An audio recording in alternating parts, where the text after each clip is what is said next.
What's going on, everyone?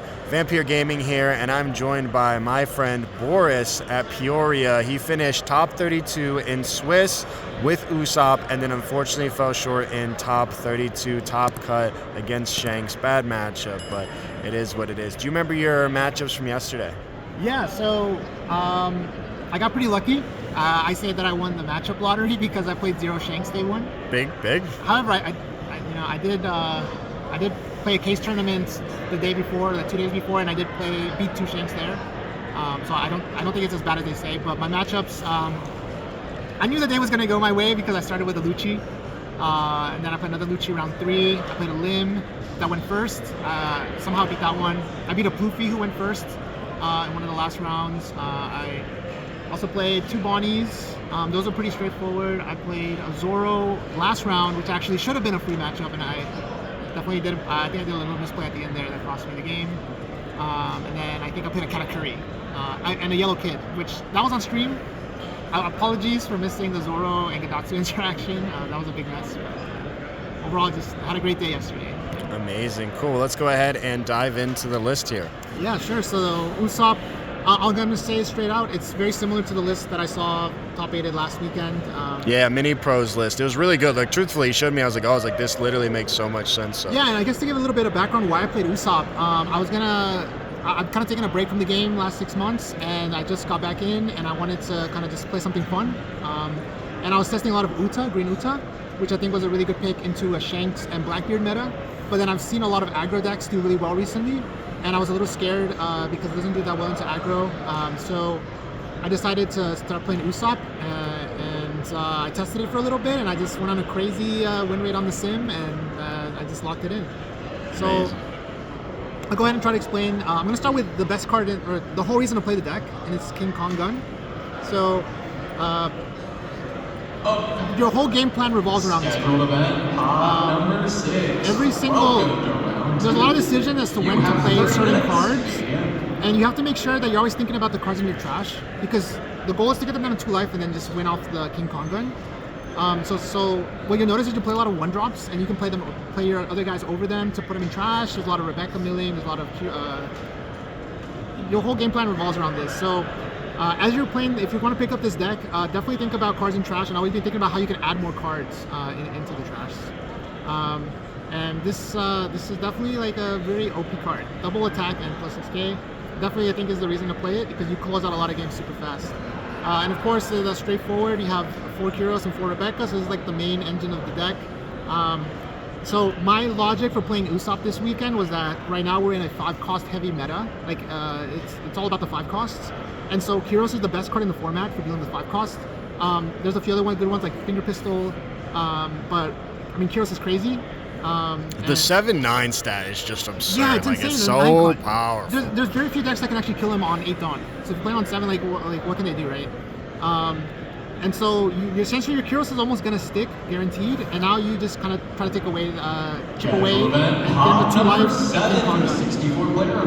And that's exactly how it played out. You bounce 5 drops all day.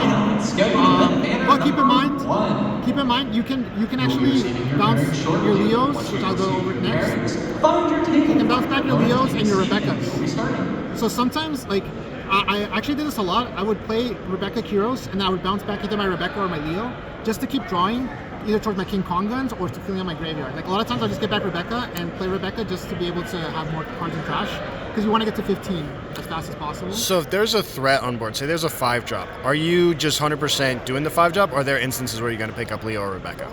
It depends on the cards in hand. So if they have low cards, let's say like 4 or 5 cards in hand, and it's a rested card, I'd rather just pick up the Rebecca and swing into it. Yeah. And if they block, I mean, I have other attacks. So I'll usually attack with my Coliseum guys first. So Coliseum lets you attack rested characters on the turn you play. So like you can attack into the rested characters, and they have to let him die, because then you still have your other regular attackers. And if they don't let him die, you're just gonna whittle away their hand, and then guaranteed game with King Kong Gun in 1 or 2 turns. So what I'll do, like I'll usually pick up. Well, I'll usually bounce their guy, but there were like 2 or 3 situations, at least 3.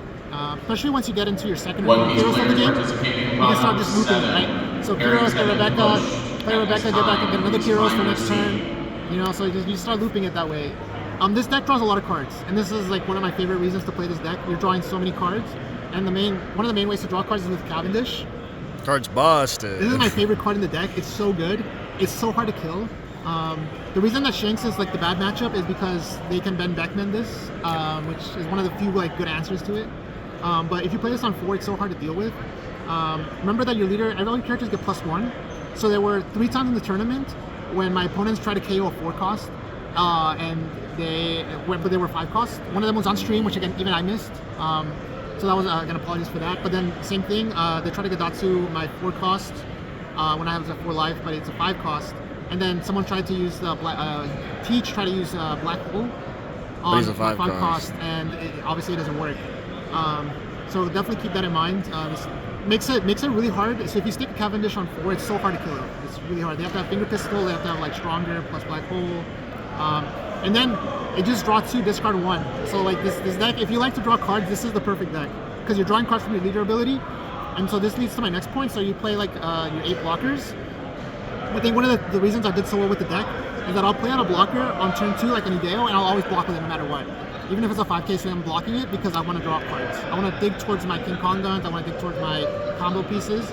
So I actually like seeing Ideo. This is one of my favorite cards to see early game. I'll always play it, I'll always block it and draw a card. And also fills in the trash. You can also play Barto if you want to, so like if you're on 3 and you don't have any other plays, you could play Barto and block with it. Obviously the 2k, so it's a little bit more precious, you want to keep it in hand.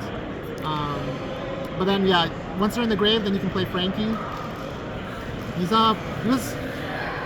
okay. I think he's a little underwhelming sometimes, just because I feel like a lot of decks have good ways to deal with him, but it's still a good blocker.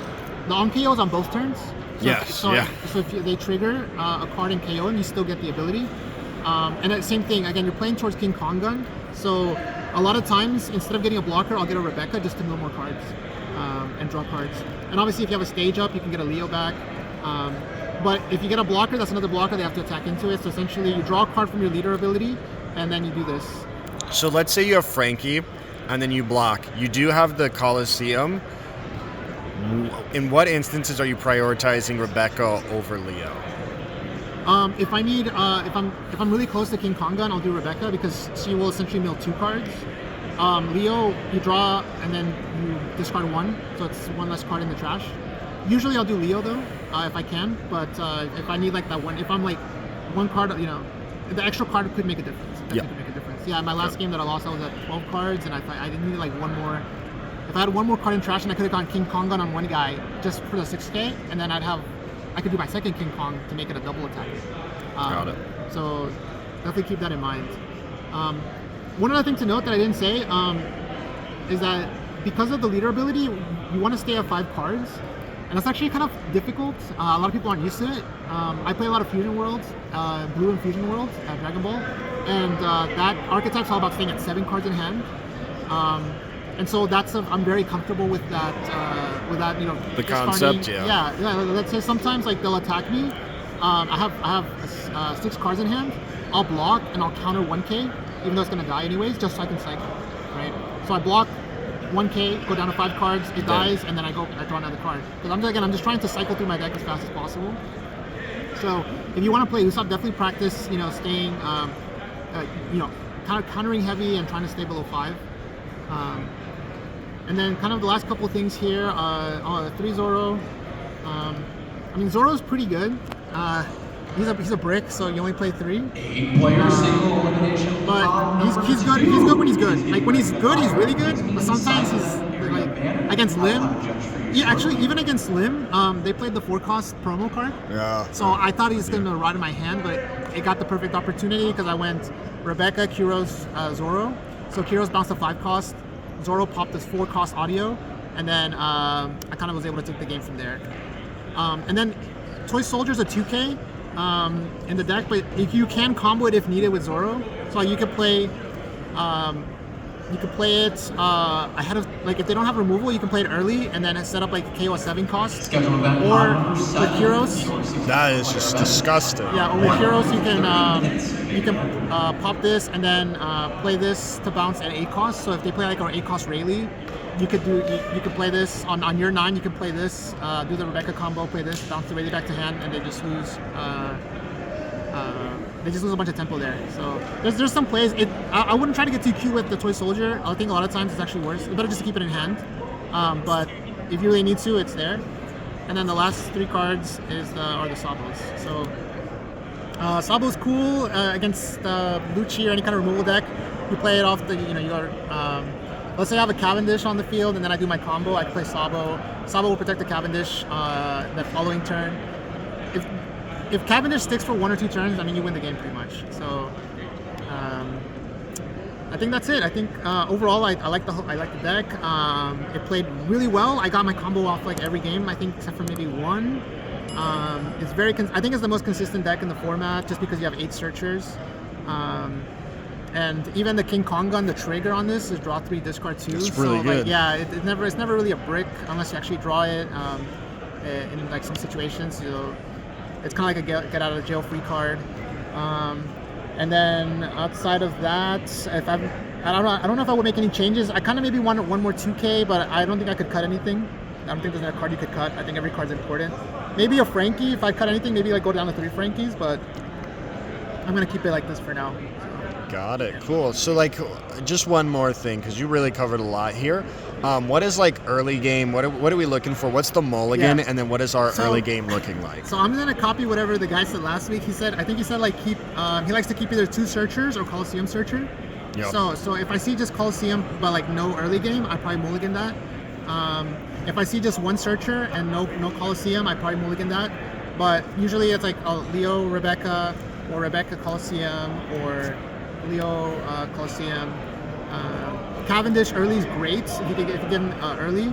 And then Ideo. I love seeing Ideo in my opening hand. Again, I'm gonna play him on 2 or on 3. I can play like a stage. I can play a 1-drop and then play him and just block, draw a card, and just keep cycling through the deck. So early game is that. Middle game, again, if you can stick a Cavendish and it sticks, you're good to go. If it's a matchup where you wanna counter their 4 cost, definitely try to look for Zoro. And late game is just Kyros, try to chip them away to 2 life. And then if you can, against some decks, like try to hold a Zoro in hand, because they might play a blocker, like a 2020 chopper blocker or something. And that way you can KO their blocker and then go for the King Kong win that way. Got it. Yeah. Yeah, amazing. Well, one last thing. Does this deck typically like to go first or second? First into everything, I think. Besides, I do like going second against Teach, at least on the That makes sense. that I did. Just take away theirs. Yeah, because it's actually like I don't know. It feels like the longer you can stall them from playing the 10-drop, the easier it is for you to win. Exactly. Yeah, you can get out 2 loops before they. Or I guess you can get out 2 loops before they get out of Teach. So it's pretty good. Makes sense. So cool. Well, thank you so much, Boris. Any shout outs? Yeah, of course. So shout out to One Peach, our Georgia crew. Both of us from One Peach that came out, made top 32. So that was awesome. Shout out to I think my boy Carlos. I think he's the one who let me borrow his full-art leader. So he's like he couldn't see me playing a base leader. And then shout out to my friend Hollis, who I've been testing with the last 2 or 3 weeks on webcam. It was a lot of help. And then shout out to Boo Hobbies, our local store, awesome store. So, yeah. Love that. Cool. Thank you so much, and congrats once again. Thank you.